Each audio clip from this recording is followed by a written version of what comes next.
काठ का उल्लू। ये एक और चित्र है दोस्तों।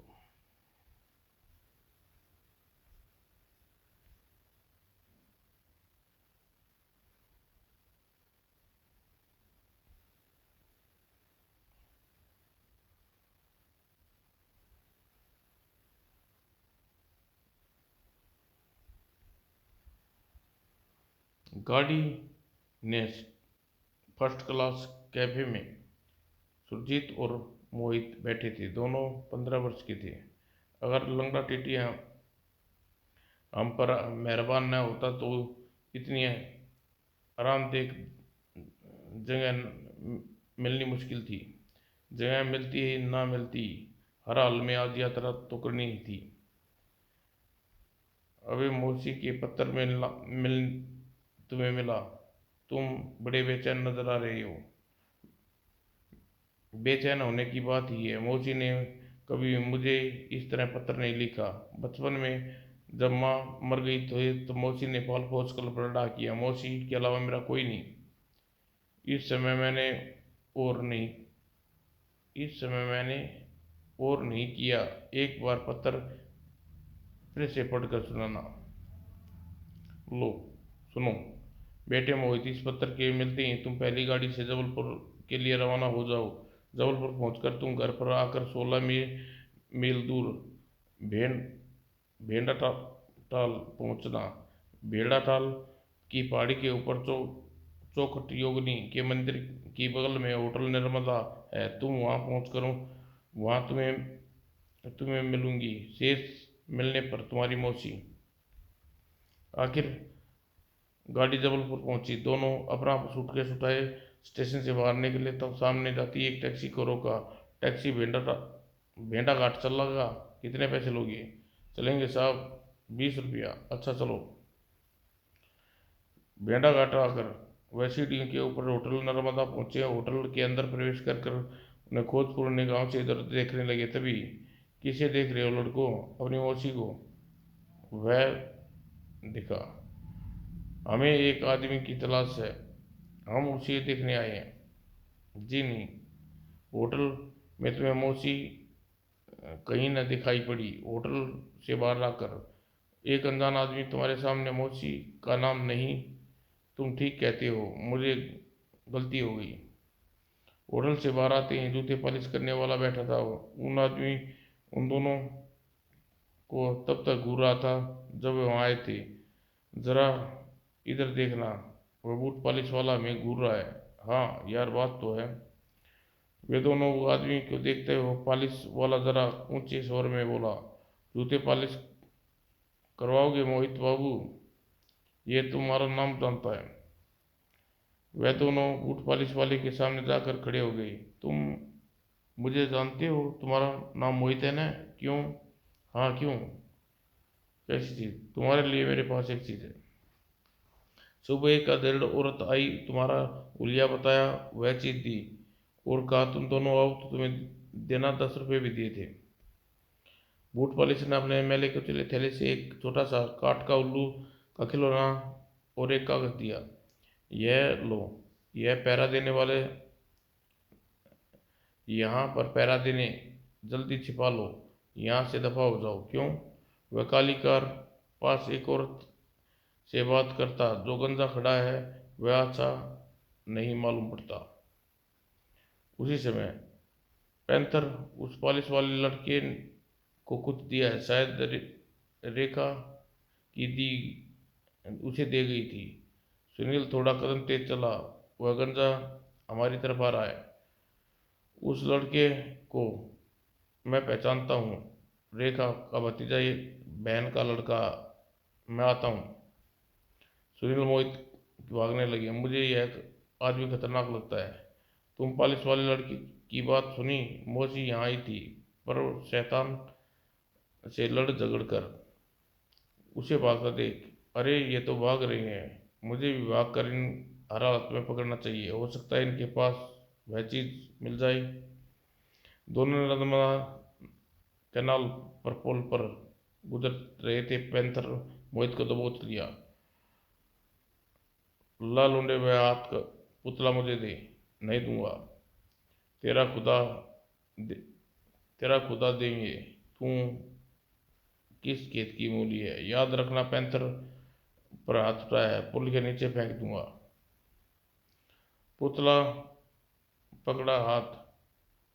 वो तेजी से मोहित ने पैंथर की पकड़ से नीचे खींचने की कोशिश कर रहा था। झटके से हाथ उधर किया तो तुम कितनी भी कोशिश कर लो, इसे नहीं पा सकते। पानी में चला जाए, पानी में चला जाए, अच्छा मुझे नहीं मिलना चाहिए। पुतला हाथ से छूट कर नीचे जा गिरा। पुतले को नहर में गिरते पैंथर गुस्सा भड़क उठा। तूने उसे पानी में गिरा दिया कमीने। पैंथर वापस लौट गया। मोहित, उस पुतले में को तुम्हारे हाथ से छूट कर गिरा। नीचे एक मोटर बोट गुजर रही थी। पुतला बोट पर गिरा। मोटर बोट बड़ी तेजी से जा रही है, काफी दूर निकल गई है। हमें उस तक कैसे पहुंच सकते हैं। हमें नदी के किनारे किनारे चलते हैं, मोटर बोट आखिर कहीं तो रुकेगी। पर अजीब बात, वह अभी बात कर रहे थे, सामने एक मोटरसाइकिल आती दिखाई दी। उसने हाथ मोटरसाइकिल को रोका। अंकल, हमारा एक काम करोगे? कहो बेटा। जो मोटर बोट जा रही है उसके ऊपर हमारा माल गिर गया है, क्या आप वहां तक पहुंचा दोगे? कौन सी बड़ी बात है, बैठो। दोनों बैठ गए और नहर के किनारे होती वो मोटरसाइकिल चल पड़ी। आखिर किनारे पहुंचकर मोटरसाइकिल जा रुकी। अरे भाई मोटर बोट वाले, जरा इधर आना। आवाज सुनकर मोटर बोट वाले किनारे लगा दी। क्या बात है? इन लड़कों की कोई चोट बोट में गिर पड़ी है।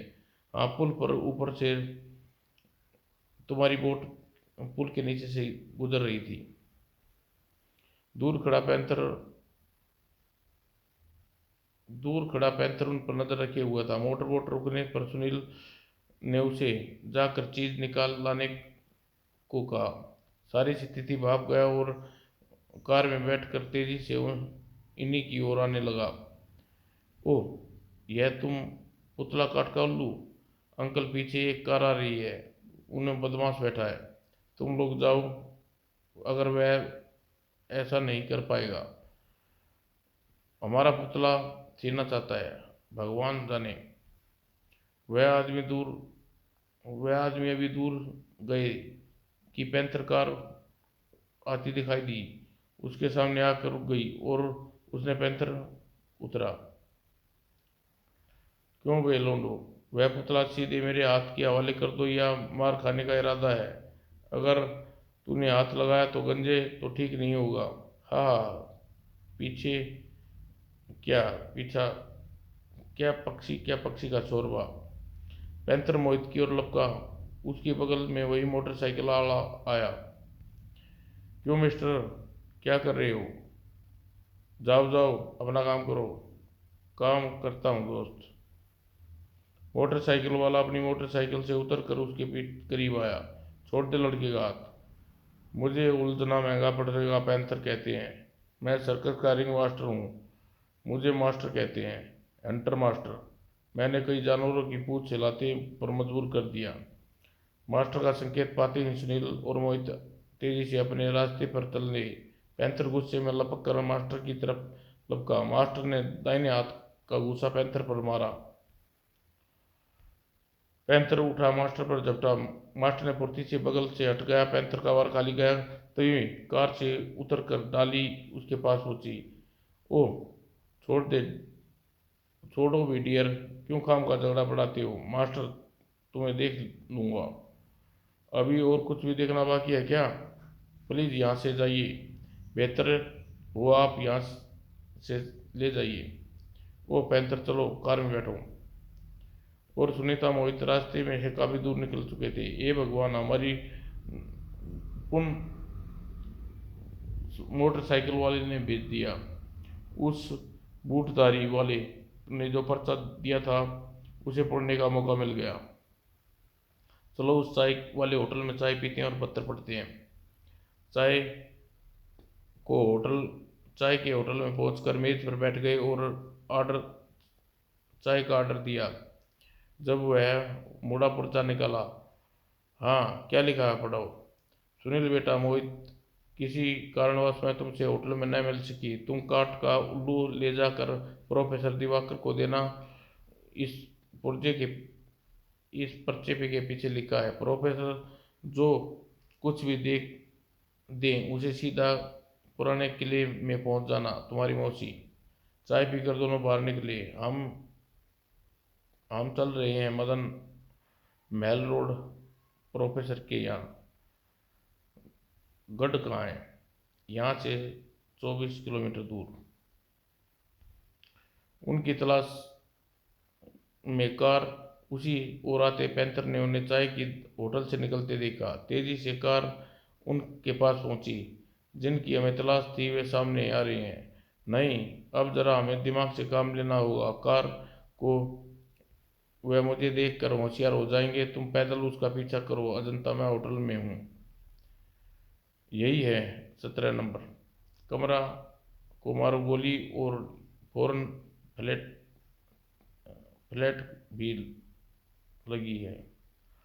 कालबेल बजते ही दरवाजा खुला और एक बूढ़ा बाहर निकला। किससे मिलना? प्रोफेसर दिवाकर से। मेरा नाम ही प्रोफेसर दिवाकर है, जरा अंदर आइए।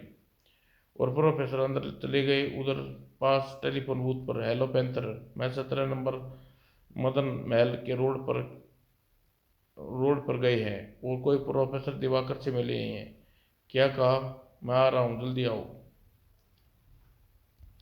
प्रोफेसर के साथ सुनीता तथा सुनील और मदन मोहित अंदर गए। सुनील ने प्रोफेसर को काट का उल्लू दिया। तो यह रेखा दीदी ने भेजा है। जी हाँ, उन्होंने होटल से मिलने को कहा है। लगता है मुझे गड़बड़ी की वजह वह पुतला है। हाँ, पिछले कुछ दिनों से बड़ी मुसीबत में है बेचारी। कैसी मुसीबत अंकल आंटी? ठीक तो है? क्या पता, अभी पिछले सप्ताह उसने अपनी आंखों के सामने यु युवराज की मौत का हादसा झेलना पड़ा। अब घबरा गई है। पिछले सप्ताह की रात 8 बजे मैं इसी बैठक में बैठा था। दरवाज़ा खुला हुआ था। तभी सामने कार आकर रुकी जिसमें रेखा और देवी देवी युवराज। कार के नीचे उतरकर रेखा और युवराज प्रोफेसर के घर का दरवाजे की ओर बढ़े। तभी सड़क पर काली वैन तेजी से गुजरी और उससे गोलियां चली। गोली युवराज के सीने में लगी आई और प्रोफेसर भागता हुआ दरवाजे पर आया। देखा कि युवराज गिर कर तड़प रहा है। रेखा उसे संभाल रही है। क्या हुआ? किसने चलाई गोली? वो काली कार में सवार थे। प्रोफेसर ने फोन पर डॉक्टर को बुलाया। डॉक्टर आकर युवराज को मृत घोषित कर दिया। पुलिस ने युवराज की लाश पोस्टमार्टम के लिए ले गई उसी रात।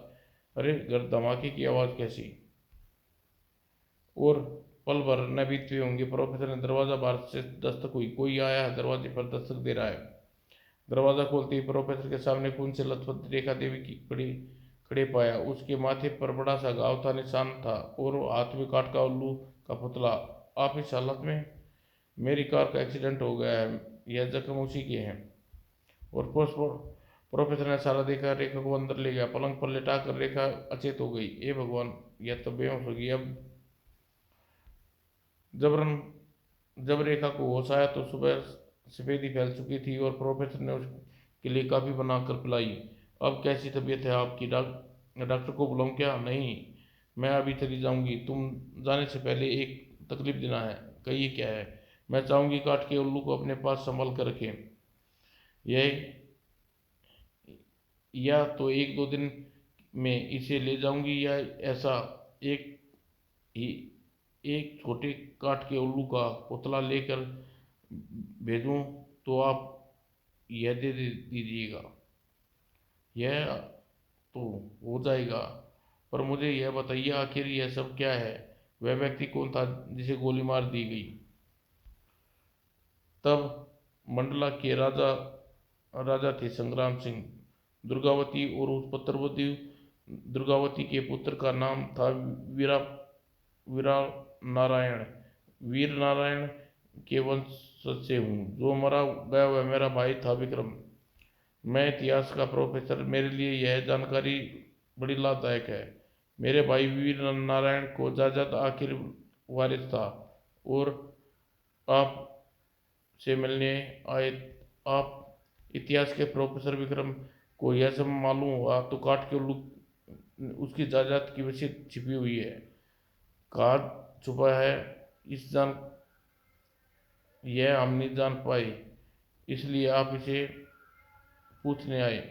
विक्रम एकमात्र वंशज है और वसीयत का क्या जरूरी है? कानून की रक्ष कानून कानून की खानापूर्ति के लिए जिसे गोली चला कर विक्रम की हत्या की है वह भी खुद को शाही वंशज बताता है। उसका नाम अगड़ू शाह है, वह पैंथर कहलाता है।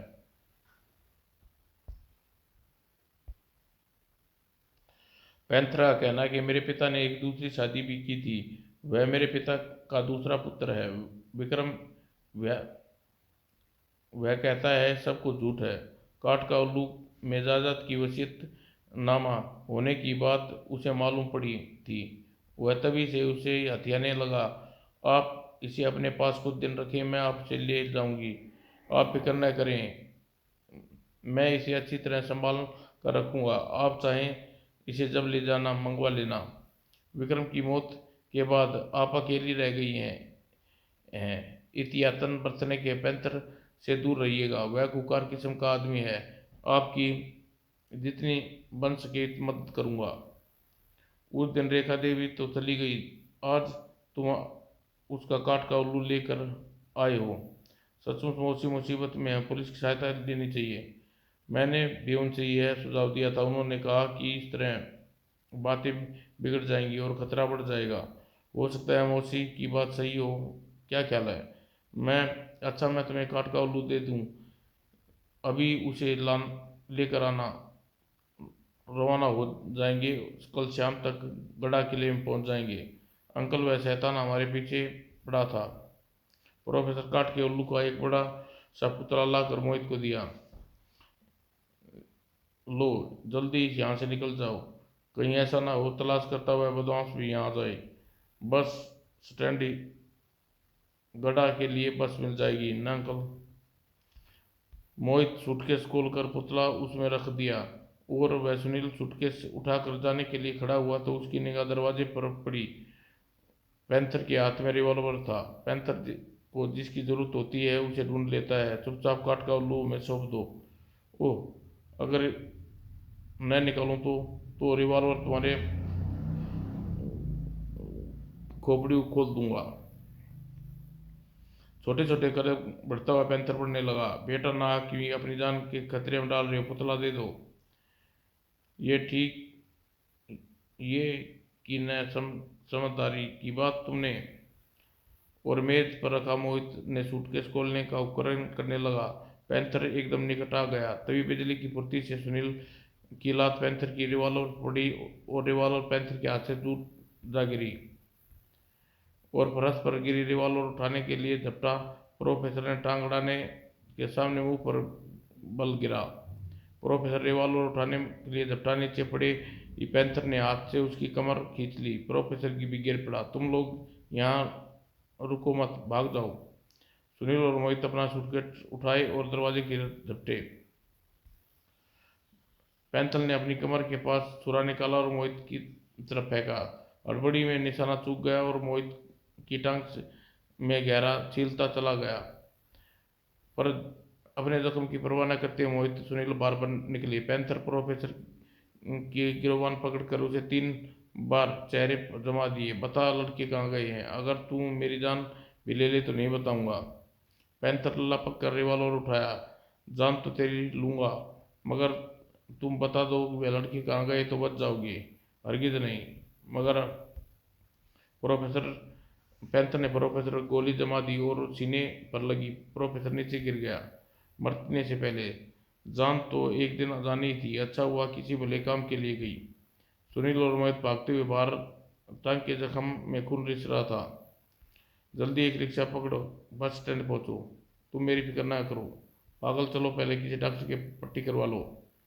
और अभी बस स्टैंड पर जाना खतरे से खाली नहीं। प्रोफेसर डरा धमका कर गंजा हमारे जाने का ठिकाना जान और पीछे लग करेगा।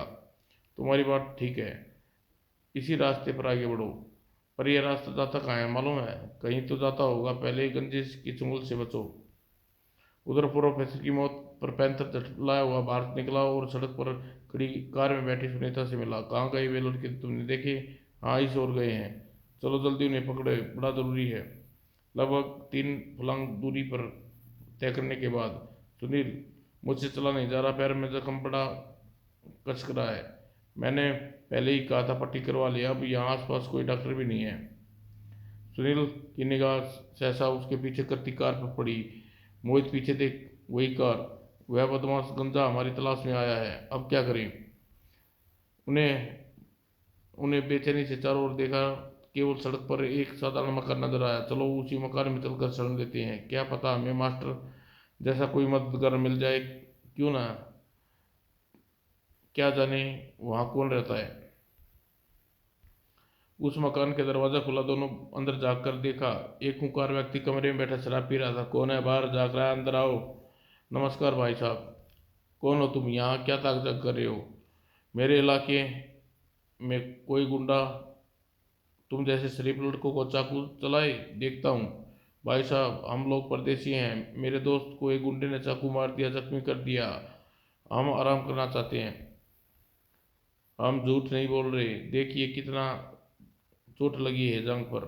हाँ वाकई, उस इस पर तो गुंडे ने पीछा भी नहीं छोड़ा, हमारे पीछे आ रहा है। आने दो, मैं, तुम लोग आराम से बैठो। सुनील और मोहित वहां खड़े थे कि पैंथर आ गया। तुम लोगों ने सोचा इतने हाथ मुझे चकमा दो दोगे? कौन हो तुम? मैं पैंथर, पैंथर हूँ पैंथर समझे? पैंथर हो या पत्थर, किस मोहल्ले के दादा हो? ये जबान संभाल कर बात कर। अच्छा बेटा, हमारे यहाँ आकर हमसे दादागिरी? अपनी खैर चाहता तो भाग जा, पहले इन लड़कों को बाहर कर दे। वह बाहर नहीं जाऊंगे। इसका अंजाम जानते हो? जानता हूँ, तू बता दे।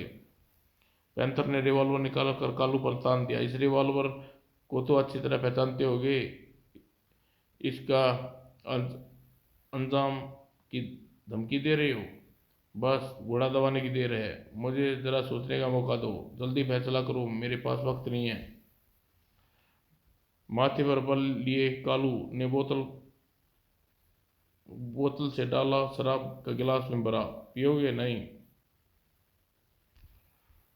पीने के लिए कालू शराब से भरा गिलास, अचानक उस गिलास में भरी शराब पैंथर पर उछाल दी। शराब पैंथर की आंखों में घुस गई, आंखें बंद हो गई।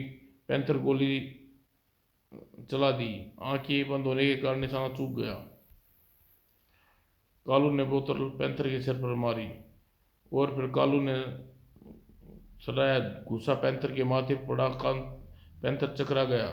बड़ा आया था कालू को रोल जलने वाला।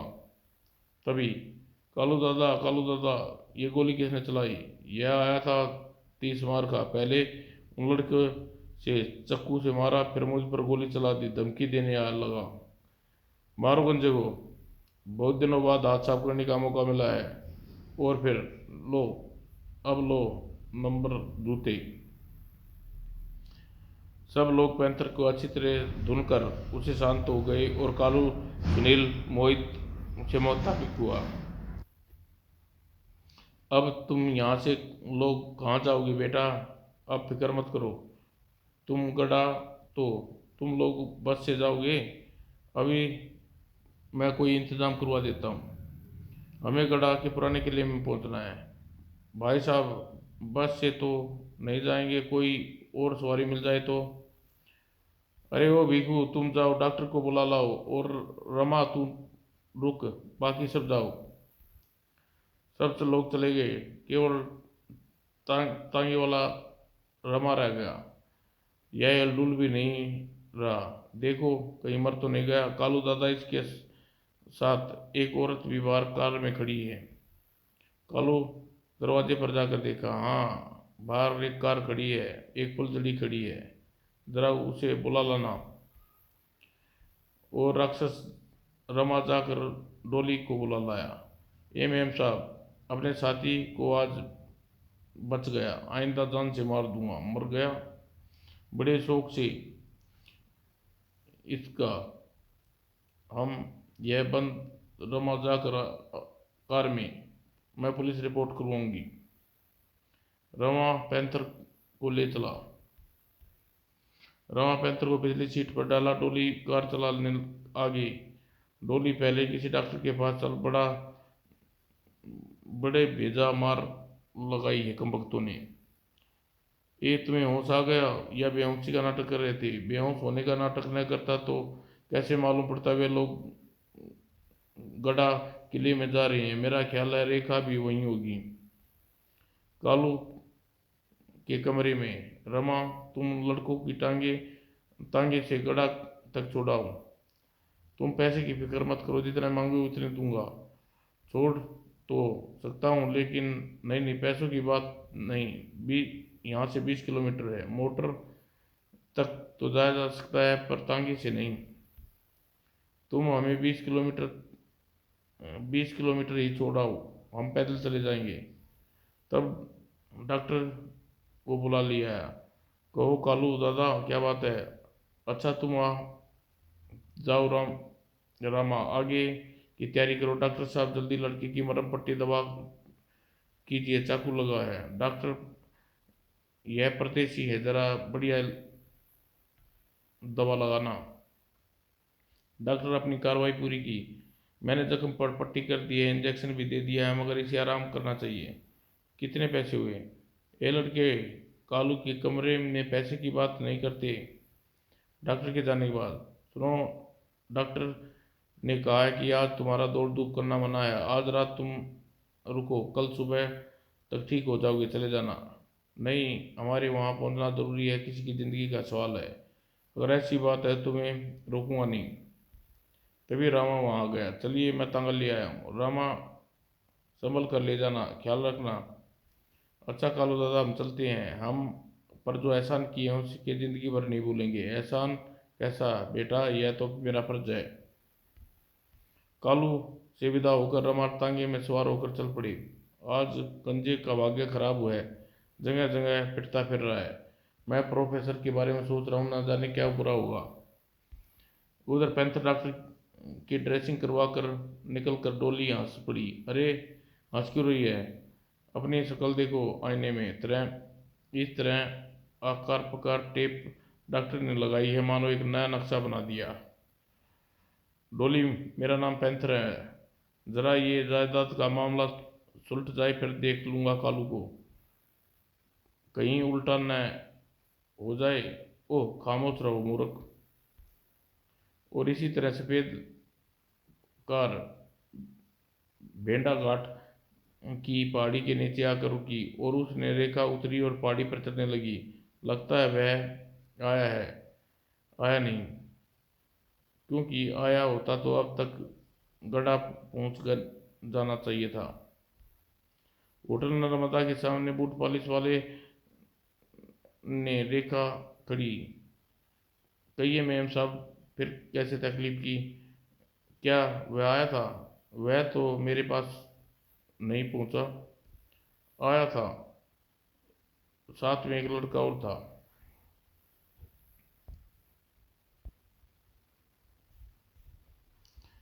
और हाँ, जिस गंजे आदमी ने आपसे झगड़ा किया था वह उसके पीछे भागा था और आपकी दी गई चीज छीनने की कोशिश की थी। अच्छा, फिर क्या हुआ? फिर क्या हुआ मैं देख नहीं पाया, क्योंकि मेरे ग्राहक आ गए थे। ए भगवान, कहीं वह किसी संकट में तो नहीं फंस गया। रेणु वापस नीचे उतर कर कार में बैठकर कुछ देर बाद प्रोफेसर दिवाकर के यहाँ पहुंची। अरे, यह क्या? उस चिटकनी स्टिकनी तो बाहर से लगी है और बाहर जाते ताला लगा कर जाती, जरूर कोई गड़बड़ है। स्टिकनी खोलकर रेखा अंदर गई। सामने का दृश्य देख उसकी आंखें भय से आतंक से फैल गई। उसने फर्श तुरंत प्रोफेसर मरे पड़े थे, उसके सीने पर गोलियां के निशान साफ नजर आ रहे थे। रेखा जल्दबाजी से बाहर आकर कार में बैठ गई और टेलीफोन पर जाकर उसने पुलिस को फोन किया। हे भगवान! हेलो, मदन महल महल थाना। क्या? क्या कहा? 17 मदन साहब रोड पर प्रोफेसर दिवाकर की हत्या। आप कौन बोल रही हैं? मेरा मेरा गड़ा पहुंचना ज़रूरी है, इसलिए पुलिस को मैंने अपना नाम नहीं बताया। अगर मोहित वहां पहुंच गया तो अकेले घबरा रहा होगा। अगर कहीं पैंथर भी उसके पीछे वहां पहुंच जाए। बस अब आगे तुम्हें पैदल जाना पड़ेगा। मज़े से चले जाओ, 1.5 घंटे में पहुंच जाओगे।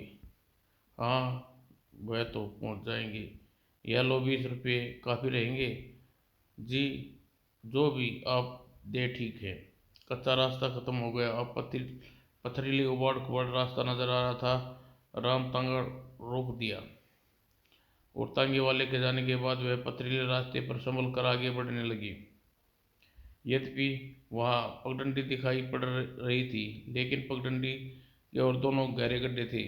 अब हम अभी तक गड्ढा नहीं पहुंच सके। मौसी बेचैन हो रही होगी, परेशान हो रही होगी। अगर मास्टर और कालू न मिलते तो हम गड्ढा पहुंच भी नहीं सकते थे। वे अचानक थोड़ी दूर गए थे कि अचानक रास्ते में उबर कर निकले हुए पत्थर मोहित की ठोकर लगी और खुद को संभाल न सका और कारण वह गड्ढा में लुढ़क गया। सुनील मोहित को गिरने की आवाज़ सुनी और उसकी चीख भी सुनी। सुनील मोहित के ढांचा बताता है, घबराओ मत, मैं आ रहा हूँ। और सुनील किसी तरह मोहित के पास पहुंचता है, उसे अपने बदन से हाथ लगाता है। ज़्यादा चोट तो नहीं आई? अरे, बदन तो जल रहा है। हाँ, कुछ कपकपी भी लग रही है, शायद जख्म के कारण बुखार हो गया। पहले क्यों नहीं कहा? हम उसी तांगे में वापस चले जाते। अब और क्या, आज गड्ढा पहुंचना बड़ा ज़रूरी है। मौसी हमारा इंतज़ार कर रही होगी। मोहित खड़ा नहीं हो सका। हे भगवान, मेरे पैर थरथरा रहे हैं, खड़ा भी नहीं हो पा रहा। अरे भाई, तुम खड़ा होने के लिए कहा किस मूर्ख ने है? बैठे रहो। बम्बई से हमें हड़बड़ी में रवाना हुए, न अपनी टॉर्च न ला पाए, अपने वाटर बॉटल भी। अब दोनों की ज़रूरत थी। बस आराम से बैठे रहो, हिलो डुलो नहीं। अगर शांति और चित धीरज हम सब कुछ लेकर आ सकते थे। तुम्हारे अनुसार हमारा अभी गढ़ा पहुंचना जरूरी है। यहाँ से किसी सवारी के गुजरने की आशा नहीं।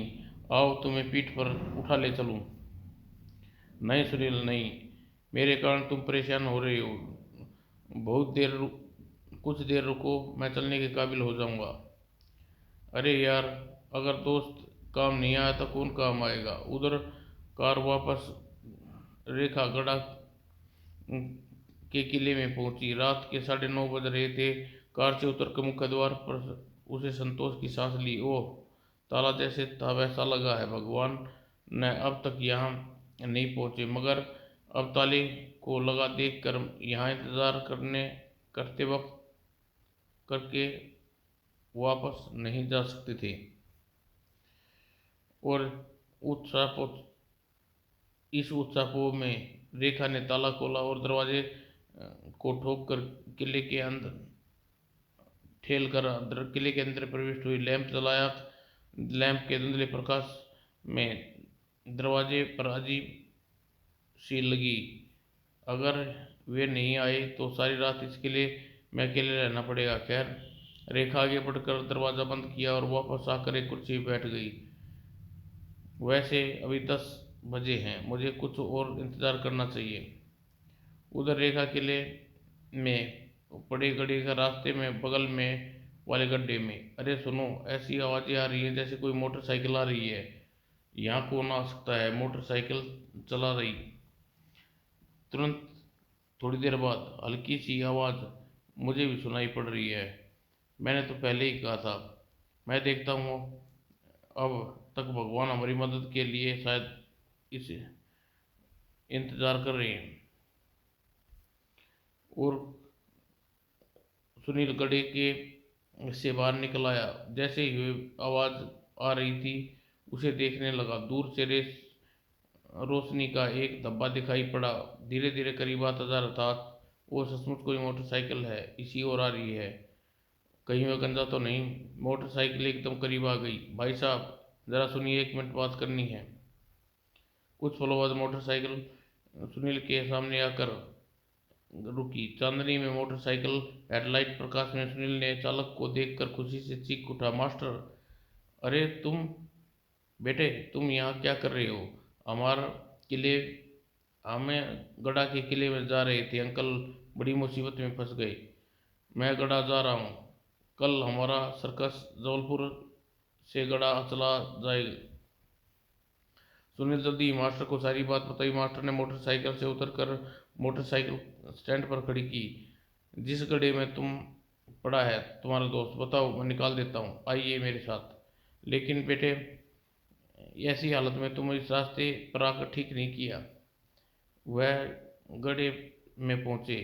अब तो इसे कंधे पे बैठाकर मैं ऊपर कैसे मैं ऊपर थाम लूँगा। ठीक है अंकल। सुनील गड्ढे में पहुंचा। उसने मोहित को अपने कंधे पर बैठाया और खड़ा हो गया। उधर मास्टर ने बाहें थाम ली और खींच लिया। अंकल, हमने आपको तकलीफ दी, इसमें तकलीफ का है कि बेटा, इंसान इंसान के काम आएगा, नहीं तो कौन आएगा। फिर दोनों को सूटकेस लेकर सुनील भी गड्ढे से बाहर निकल आया। मास्टर ने उसे मोटरसाइकिल पे पीछे बैठा लिया। तुम सूटकेस लेकर बैठो, दिक्कत तो नहीं हो रही? नहीं अंकल, हमने एक एक अपने हाथ में थाम रखे हैं।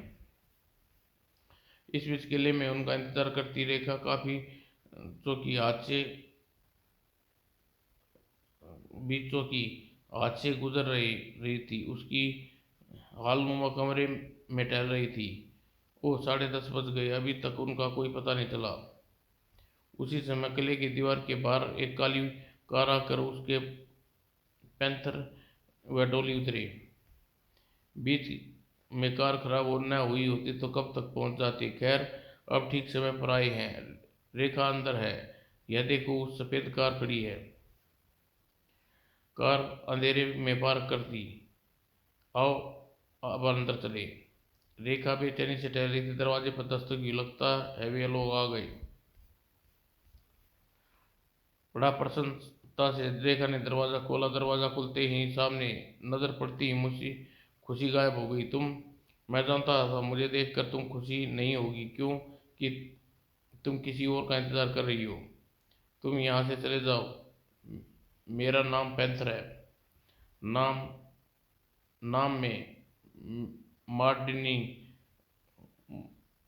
मुल्ला चढ़ा लेने नाम मार्टिनी का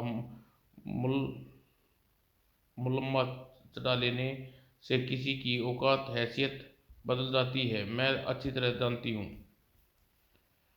रेखा ने दरवाज़ा बंद कर देना चाहा, मगर पैंथर ने अपनी टांग अड़ा दी। मैं इतने दूर से दरवाज़ा देखने नहीं आया। आखिर तुम चाहते क्या हो? रेखा दरवाजे से हट गई और कमरे में आकर पीछे पीछे पैंथर भी। मैं पहले ही बता चुका हूँ, मैं भी जायदाद में अपना हिस्सा, पहले युवराज के विक्रम, फिर प्रोफेसर की हत्या करके तुम्हें हिस्सा लेने मिलेगा। अपनी राह में हर कांटे को उखाड़ने का आदी है। इस बीच रेखा मेज की दराज खोल ली। उसमें रिवॉल्वर मजबूती से पकड़ लिया। सहसा पैंथर ने जोर से पलटी। आज तुम जायदाद का हिस्सा तो नहीं, मौत के वरिष्ठ नाम ले जाओगी। रेखा, आग के इस खिलौने तुम्हारे हाथों में शोभा नहीं देता। छोटा कदम पैंथर ने रखा, रेखा की ओर बढ़ाने लगा। यह तो आज पता चल जाएगा इस खिलौने से खेलना जानती हूँ या नहीं। तो चलाओ गोली, मैं कहती हूँ रुक जाओ। पैंथर न रुका। रेखा ने गोली चला दी, लेकिन पैंथर फुर्ती से बगल में हट गया। गोली बगल से सनसनाती निकल गई। इससे पहले अगली गोली चला पति पैंथर ने छलांग लगाकर उसके पास पहुंचा और उससे रेखा की कलाई पकड़ ली, ऊपर उठा दी। ऐसा न करता तो गोली उसकी छाती में लगी। रेखा ने अपना हाथ छुड़ाने के लिए संघर्ष करने लगी। पैंथर ने हाथ में दांत गड़ा दिए। दांत से काटती है कुतिया, मैं तुझे जिंदा नहीं छोड़ूंगा।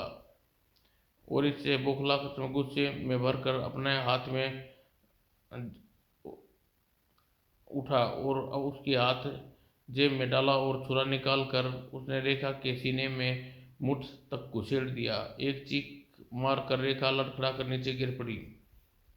चलो इसका भी खेल खत्म हुआ, अब कोई नहीं बचा जायदाद का दावेदार। मेरा जोरा जोश में सही, लेकिन आखिर काठरा भी निकल गया। जायदाद मिल शादी जायदाद मिली, शादी कर सब बेच कर विदेश चला जाऊंगा। सचमुच मैंने भी यही बात सोच रखी है, लेकिन शादी से पहले फौरन शादी नहीं फौरन में करूंगा। शादी यहाँ नहीं, फौरन में करूंगा। शादी क्या मतलब? सच कहता हूँ डॉली, मुझे अपनी जापानी लड़कियाँ बहुत पसंद है। तो क्या इतने दिन तुम्हारे साथ? तुम समझने की कोशिश करो डॉली, तुमसे शादी नहीं कर सकता। क्यों नहीं कर सकते? क्योंकि होटल क्लब में नंगा जोहर दिखाने वाली घर की आंगन की शोभा नहीं बन सकती। ओह ठीक है, मैं जा रही हूँ। अपने साथ किए धोखे की कीमत पुलिस के पास। कहाँ जा रही हो? मुझसे गुस्सा मत दिखाओ डॉली, मुझ पर तुम्हारी तीन धमकियों का कोई असर नहीं होने वाला पैंथर। न तुम्हें जायदाद मिलेगी, न ही विदेश में शादी कर सकोगी। तुम मुझे हटाने का इरादा रखने वाली, खुद हटा देता हूँ। और सहसा पैंथर ने लपक कर डोली की गला दबा दिया और दोनों उसे पढ़ने लगी। थोड़ी देर बाद दम घुटने से डोली मर गई। पुलिस स्टेशन में अब तू पहुंचेगी तब यहाँ से जिंदा बच पाएगी, तुझे दूसरी दुनिया में भेज दूंगा। पैंथर उसे छोड़ा हुआ एक लकड़ी के कुंदे की तरह जमीन पर लुढ़क गई। साली कुतिया। किले के बाहर मोटरसाइकिल आकर रुकी, जिसमें सुनील और मोहित उतरे। यह पूरा किला अंधेरे में डूबा है, किससे मिलोगे तुम्हें? थैंक मेरी मौसी यहीं मेरी प्रतीक्षा कर रही है। ओके मैं चलता हूँ, thank you uncle very much. किले में बड़ा दरवाजा खोलकर दोनों अंदर दाखिल हुए। सामने का दृश्य देखकर मोहित के हाथ पैर छूट गया। ओह गजब हो गया, हमें देर हो गई। और मोहित दौड़कर रेखा की लाश से लिपट कर रोने लगा। मौसी तुम मुझे छोड़कर अनाथ कर अब कौन है इस दुनिया में मेरा? धीरज रखो, हिम्मत से काम लो मोहित। याद रखो किले के अंदर हम निहत्थे हैं, मौसी का हत्यारा आसपास होगा। हत्यारा और कौन हो सकता है? कभी ना पैंथर है। देखते हैं नहीं, उसने मेरी मौत अब की साथी भी पड़ी है। अब हमारे जो संकट आने वाला है उसके लिए तैयार हो जाओ। तभी कमरे के अंधेरे कोने से पैंथर प्रकट हुआ। खूब पहचाना, इस तरह के खतरनाक खेल और खेलने में कौन सकता है? वैसे तुम लोगों रोने धोने का कार्यक्रम खत्म हो गया तो बताओ। कमीने तूने मेरी देवी जैसी मौसी को मार डाला। देवी देवता जिंदा रहते तो प्रजा पूजा न हो, होती ही नहीं। मरने के बाद लोग मूर्ति लगाकर पूजा करते हैं, इसलिए मैंने उसे मार डाला। अगर अगर तुमने मरना चाहते हो तो काठ का उल्लू निकाल कर मेरे हवाले कर दो। याद रखो यहाँ तुम्हें बचाने वाला कोई नहीं है। मैं वह हरगिज नहीं दूंगा। नहीं दोगे तो खुद मैं ले लूँगा। पैंथर पीछे पलटा, मोहित के बीच सूटकेस की ओर बढ़ा। मोहित उसके सामने जाकर हाथ फैलाकर खड़ा हो गया। अब क्यों मरना चाहता है? पीछे हट जा, सामने से नहीं हटूंगा। अचानक पैंथर लपक कर मोहित का गिरबान कस दिया और घूसा कनपट्टी पर आया। मोहित चक्कर खाकर गिरा, बेहोश हो गया। अपने गनीमत समझ, तुझे जान से नहीं मार रहा। पीछे से सुनील पैंथर की गर्दन पर सवार हो गया और दोनों हाथों से गला दबा कर लिया। एक जोरदार झटके ने पैंथर नीचे गिरा दिया और गिरबान पकड़कर उसे सुनील के उठाया और एक घूसा उसकी कनपट्टी पर धर दिया। सुनील भी अचेत हो गया। हिम्मत तो है तो बेटा, ताकत नहीं है। होश में आने के बाद ये साले गड़बड़ी करेंगे, इनको अभी इंतजाम करता हूँ। उन्हें बगल के कमरे में डालकर दरवाज़ा बंद कर कुंडा चढ़ा दिया। अब दरवाज़ा पीटते रहो अंदर से। फिर वो मोहित का सूटकेस के पास उठाने लगा और बंद पाने की खोलने ने उसने जोर से नीचे पटक दिया। अरे यह तो बंद है, कोई बात नहीं, खुल जाएगा।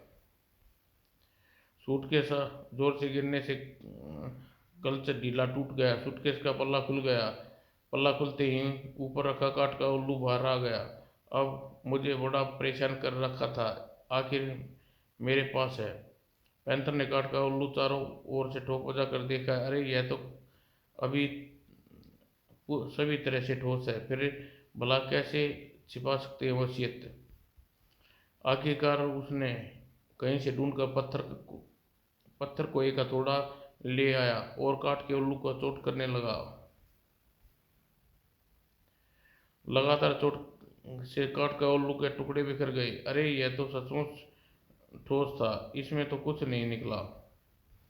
काट के उल्लू की आंखें निकल ली। दोनों रत्नों पर उसकी दृष्टि गई। ओह रतन, यह तो माणिक मालूम पड़ते हैं। यह दूसरा चमक भी बनावटी है।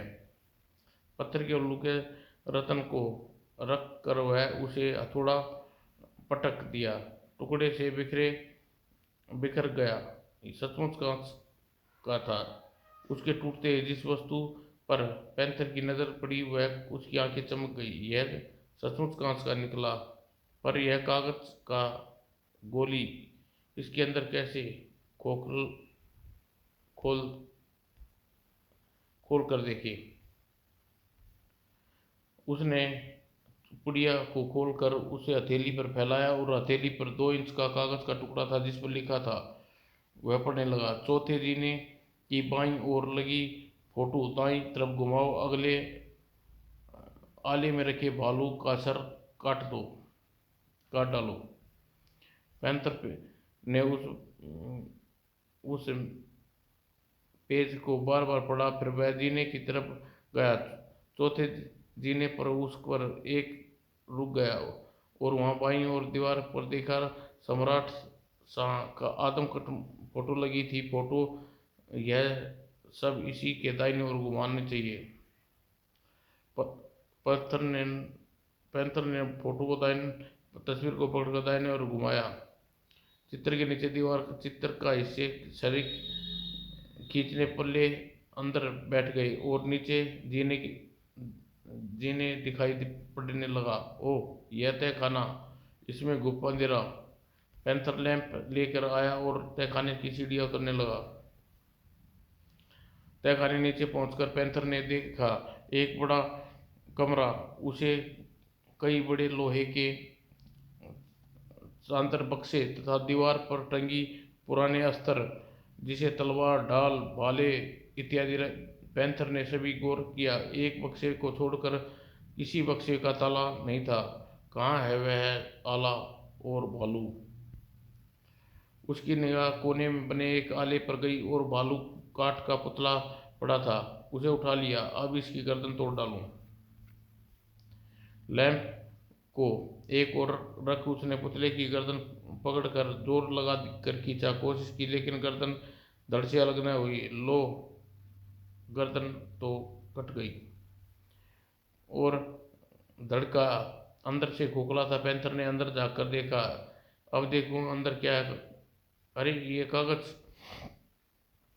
उसने धड़ के हिस्से को उल्ट कर हिलाया और गोल मुड़ा। एक कागज, एक बड़ी चाबी उसको नीचे गिरी।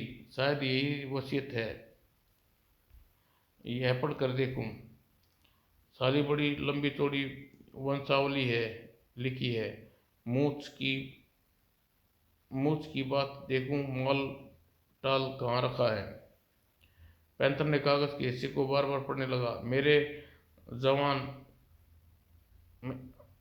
जवान का सब कुछ धन दौलत, जो भी कुछ काट के उल्लू में आंखें में लगे हैं, पुतले जिस बक्से में बंद हैं, जिसकी चाबी इसी में है। वसीयत के कम उस हिस्से को बार बार पढ़ने पर पैंथर ने चाबी उठाई और वापिस के बीच में बने पड़ा चाबी को लेकर वह ताले के बक्से के पास बैठ गया। यहाँ सिर्फ एक बक्से पर ताला लगाया, बाकी सब खुला है। बक्सा देखूं। और 2-3 बार चाबी घुमाने से ताला खुल गया। उसने ताला अलग बक्से का पल्ला खोला। खुलते ही उसकी आंखें चुंधिया गई। प्रकाश फैल गया। बक्से में शेर, चीता, भालू, ऊंट जैसे कितने जानवरों के पुतले थे। सबकी आंखें रतन जड़े थे, अद्भुत, बेमिसाल। सभी तभी पैंथर को ख्याल आया, वो किले के अंदर जाने के दरवाज़ा बंद करना भूल गया। वह इस समय अंदर आ जाए तो, और वह यहाँ रुका रहने में, अब अभी तो आना है तो मेरे यह टॉर्च किस काम आएगी। तहखाना के ऊपर आते ही वह देख कर चकित हो गया। किले का हाल नुमा कमरा प्रकाश में मेज की बड़ी बड़ी मोमबत्तियां जल रही थी। ये मोमबत्तियां यहाँ किसने जलाई, कोई अंदर आया है क्या? और तभी सोचकर पीछे से जोरदार किक कुल्लों पर पड़ी। पैंथर टिक झटक कर सामने मुंह के बल गिरा। नीचे पड़े पड़े उसने सिर घुमाकर देखा तो मास्टर खड़ा था। तुम्हारा खेल खत्म हो गया पैंथर। और सहसा उछलकर वह खड़ा हुआ। रिवॉल्वर के लिए उसने जेब में हाथ डाला। मास्टर ने पहले ही उधान था। उसने उछलकर पैंथर पे पेट में घूसा मारा। पैंथर की गर्दन पर मास्टर ने ऐसा हथड़ जमाया कि पैंथर मुंह के बल गिरा। उठ कमीने, मेरे पास पिस्तौल है, चाहूं तो गोली उसे उड़ा दूं, पर मैं तेरी जान से नहीं मारूंगा। लात घूसे से मेरे बदन की एक एक हड्डियां चटका दूंगा। नीचे पड़े पैंथर ने सिर उठाया। सुनो, मुझे मत मारो, मुझे बेशुमार दौलत मिली है, मुझे छोड़ दो, आदि तुम्हें दूंगा। हाँ हाँ, दौलत पूरी मेरे हाथ लगेगी, तू चढ़ेगा फांसी पर। पैंथर लड़खड़ाता हुआ मास्टर के बढ़ गया। उसकी गिरेबान थाम ली और झंझोड़ने लगा।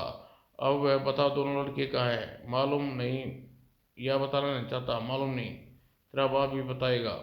मास्टर ने एक घूसा उसके जबड़े पर जड़ दिया। घूसा खाकर पैंथर नीचे गिरा।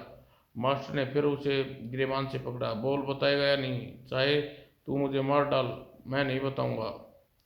उधर कमरे में मोहित और सुनील होश आ चुका था। यह आवाज़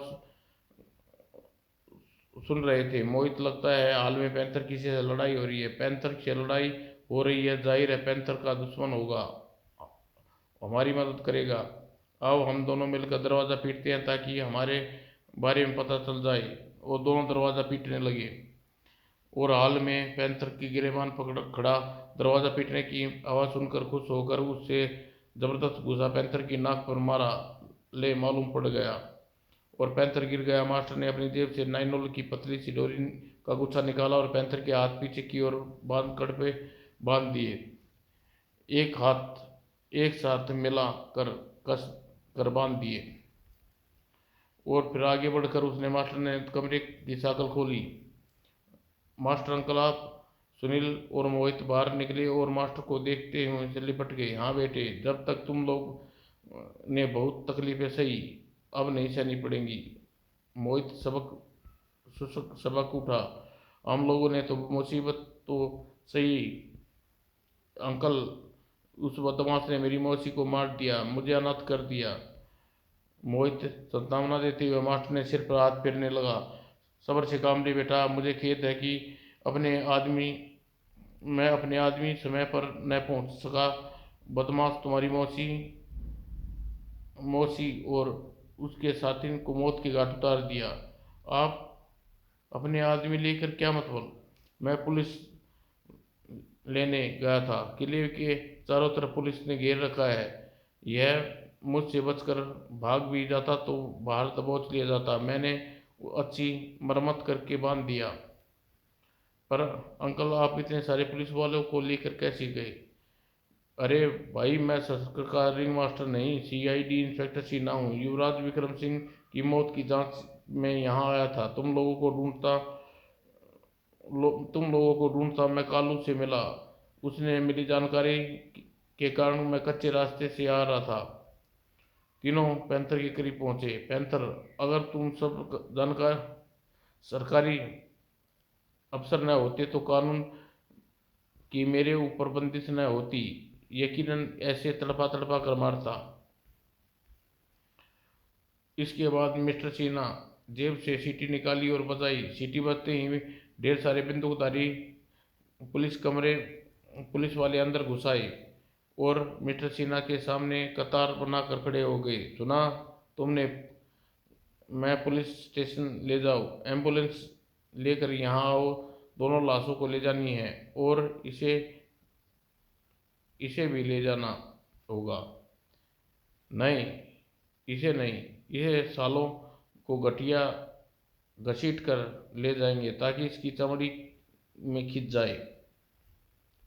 कुछ देर बाद एम्बुलेंस आ गई। उसके बाद डोली जब पुलिस वाले रेखा की लाश को उठाने लगे तो मोहित रोता हुआ लाश से लिपट गया और मिस्टर सिन्हा से अलग किया। तुम बहादुर लड़के हो बेटे, धीरे से काम लो। कौन कहता है कि तुम अनाथ हो गए? और कोई न सही, तुम्हारा यह दोस्त तो है। जो होना था वो हो गया, अब रोने से मौसी तो नहीं उठेगी। आओ अब तुम्हें इसके लिए की सबसे रहस्यमय चीज चीज बताता हूँ, वह है खजाना। सलाम दोस्तों।